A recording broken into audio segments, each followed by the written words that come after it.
Jadi ada 6 ya vaksin yang akan digunakan di Indonesia. Nah, beberapa sudah hadir, sudah tiba di Indonesia, kemarin kita sama-sama tahu.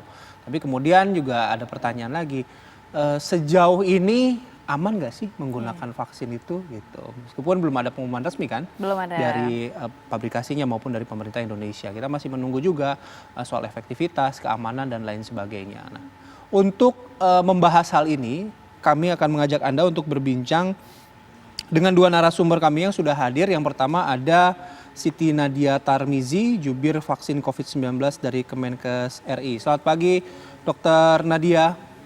Assalamualaikum. Waalaikumsalam. Sehat selalu. Alhamdulillah. Salam sehat, Dok. Yang kedua ada Ibu Neti Prasetyani, anggota Komisi 9 DPR RI, fraksi PKS. Assalamualaikum, Bu Neti. Waalaikumsalam warahmatullahi wabarakatuh. Apa kabar, Bu? Sehat selalu, alhamdulillah sehat. Alhamdulillah. Saya mau ke Dr. Nadia dulu. Dok, kalau bicara soal aman vaksin COVID-19 ini, terutama yang Sinovac ya yang sudah hadir gini, sejauh ini update-nya apa, Dok?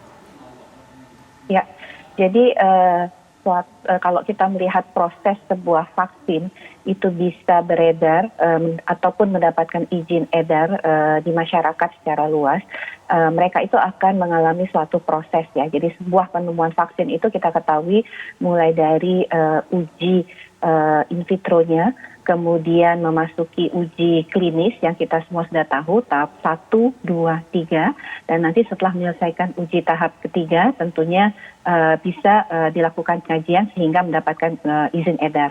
Nah, kalau kita bicara mengenai keamanan, sebenarnya keamanan ini diuji pada tahap uji klinis tahap 1. Jadi semua sebenarnya yang sudah melewati uji klinis tahap 1 itu keamanannya sudah teruji. Jadi kalau kita berbicara mengenai safety itu sudah aman. Nah, memang kemudian mereka memasuki uji klinis tahap kedua yang artinya untuk melihat sejauh mana efektivitas daripada vaksin ini yang memang sudah terbukti aman.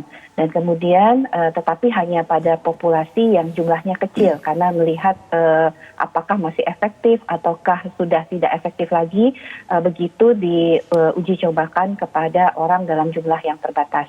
Nah, saat ini ada 13 vaksin yang memang sudah masuk ke dalam uji klinis tahap ketiga yang artinya untuk melihat efektivitasnya ini masih cukup tidak pada jumlah orang yang lebih besar.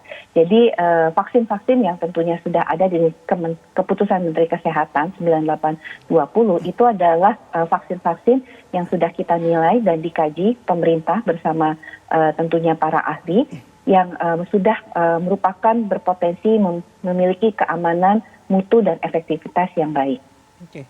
Nah, Dokter Nadia, tadi kan juga dikatakan banyak jenis vaksin begitu. Kita mengapresiasi upaya pemerintah untuk menghadirkan vaksin di Indonesia dengan waktu yang cepat begitu. Tapi kalau kita boleh bertanya mengenai keraguan dari masyarakat begitu, kenapa akhirnya dipilih Sinovac? Kemudian dari beberapa jenis vaksin ada 6 vaksin kan ada Pfizer dan juga Moderna yang sudah justru mendeklar bahwa efektivitasnya mencapai 95%. Kenapa tidak mereka dulu begitu yang dihadirkan untuk Indonesia? Ya. Pertama mungkin kita melihat bahwa sebenarnya dari uji klinis tahap kedua itu hampir semua vaksin termasuk 6 vaksin yang ada di Kemenkes itu sudah lebih dari 95%. Bahkan Sinovac sendiri sembilannya pada uji klinis tahap kedua itu sudah mencapai angka 97%. Dan ini bisa dilihat di publikasi mereka yang mereka publish di jurnal Lancet ya. Nah, tentunya mengapa Sinovac yang duluan tiba di Indonesia ini tentunya adalah karena Sinovac dulu yang memberikan komitmen dan menyanggupi untuk bisa mengirimkan vaksin ini pada akhir Desember 2020.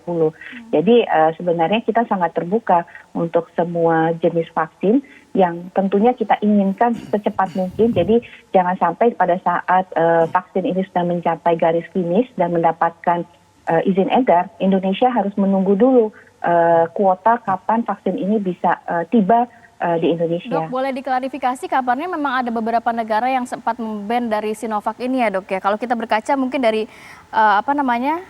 Cina sendiri, apakah sudah cukup mumpuni begitu, Dok? Kalau dari informasi yang kita dapatkan sebenarnya tidak ada ya, seperti kemarin informasinya Brazil menunda, tapi kemudian Brazil tetap meneruskan uji klinis tahap ketiga ini di Brazil. Kemudian di satu Turki negara ya? lain juga, ya Turki juga tetap melaksanakan uji klinis tahap 3 ini. Jadi ini merupakan uji klinis multi country ya. Dan saya yakin Badan POM juga sudah berkomunikasi dengan Badan POM di negara-negara ini terkait nanti pada saat akan mengeluarkan izin emergency use authorization untuk Sinovac ini khususnya. Oke. Tapi itu kan informasi yang tadi Brazil mungkin Dokter Nadia sudah bisa menjelaskan. Kami juga kan ingin mengonfirmasi juga bahwa Taiwan ini menolak katanya vaksin dari Cina karena mereka menilai Cina ini punya pengalaman mengenai manajemen dan administrasi soal vaksin ini yang salah gitu. Nah ini menjadi konsideran juga nggak sih Dok untuk isu-isu semacam ini di Indonesia? Ya, untuk kita adalah dalam menentukan vaksin yang bermutu dan aman harus tentunya berdasarkan kajian ilmiah ya. Kalau kemudian kajian ilmiah ini bukan hanya dari Sinovac sendiri, tetapi juga kita melihat bahwa Sinovac sendiri ini sudah masuk di dalam list 13 vaksin yang ada di dalam landscape-nya WHO. Jadi merupakan vaksin-vaksin yang juga di acknowledge di acknowledge WHO ya seperti itu untuk menjadi kandidat vaksin yang bisa digunakan untuk vaksinasi COVID-19. Jadi kalau sudah melalui WHO ini kan tentunya sudah melalui kajian multi country dan multi expert seperti itu. Oke. Highlightnya adalah kajian ilmiah gitu ya dokter ya. Saya mau Betul. ke Bu Neti. Bu Neti, kalau Anda mengamatinya dengan soal vaksin Sinovac, ada 5 vaksin lainnya, terutama berkaitan dengan efektivitas keamanan vaksin tersebut, udah di level mana kondisinya di Indonesia saat ini, Bu Neti? Iya, terima kasih ya atas penjelasan Dokter Nadia tadi. Tentu saja saya harus mereview ya beberapa rapat yang sudah kita selenggarakan bersama mitra, khususnya dengan Kementerian Kesehatan beberapa waktu yang lalu. Jadi pada tanggal 31 Agustus, waktu itu kita diinformasikan ada jenis vaksin yang sedang dikembangkan dan itu menjadi strategi inovasi dan membangun kemandirian anak bangsa, itu vaksin merah putih seperti itu. Dan salah satu strategi lainnya adalah diplomasi agar kita tidak ketinggalan untuk mendapatkan vaksin sebagai satu upaya mengendalikan pandemi. Ya. Nah, yang disebut waktu itu adalah vaksin Sinovac, ya, dan bahkan kemudian dijelaskan bahwa Sinovac ini sedang dilakukan uji klinis tahap 3-nya di Kota Bandung ya oleh Fakultas Kedokteran Unpad.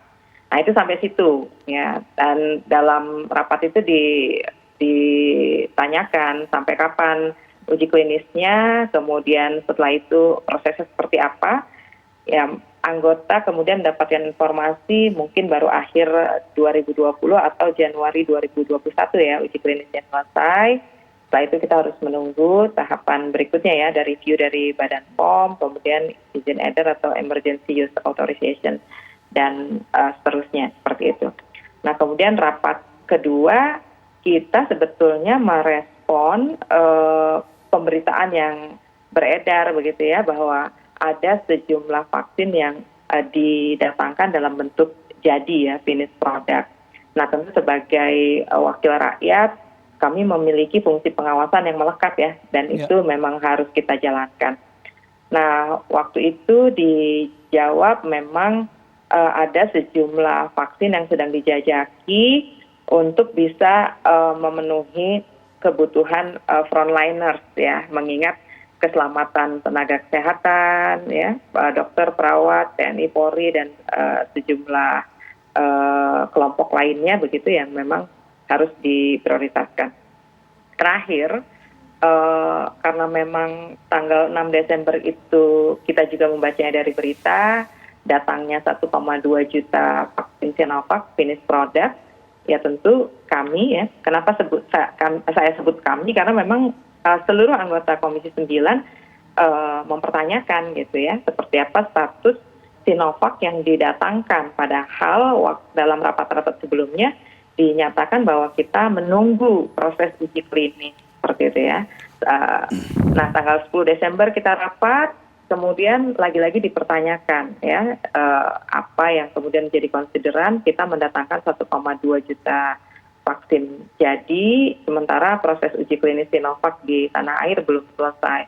Padahal kalau kita bicara vaksin, tentu saja dari kacamata awam vaksin itu kan dalam konteks yang reguler saja ya.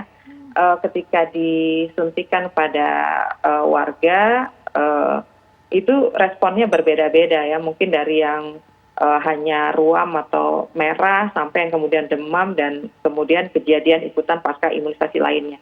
Nah, sehingga hampir semua anggota mempertanyakan ya, seperti apa keamanannya, kemudian juga efikasinya, kualitinya, dan itu yang menjadi concern saya dan teman-teman. Jadi artinya kita tidak boleh main-main dalam menentukan jenis vaksin apa yang akan diberikan kepada rakyat Indonesia. Kenapa? Karena menurut Kepres nomor 12 tahun 2020 ada penetapan bencana non-alam penyebaran virus corona 19 ini sebagai bencana nasional gitu, dan itu belum dicabut, Mas Andri, Mbak Ratih. Jadi artinya ketika kita bicara konteksnya bencana nasional, maka ya hari ini rakyat bergantung ya kepada pemerintah, bergantung dalam konteks bahwa apapun yang disampaikan harus transparan, kemudian akuntabel ya. Kalau kemudian dalam konteks vaksin melibatkan akademisi, pakar, epidemiolog yang independen begitu ya, yang terlepas dari faktor dan unsur non ilmiah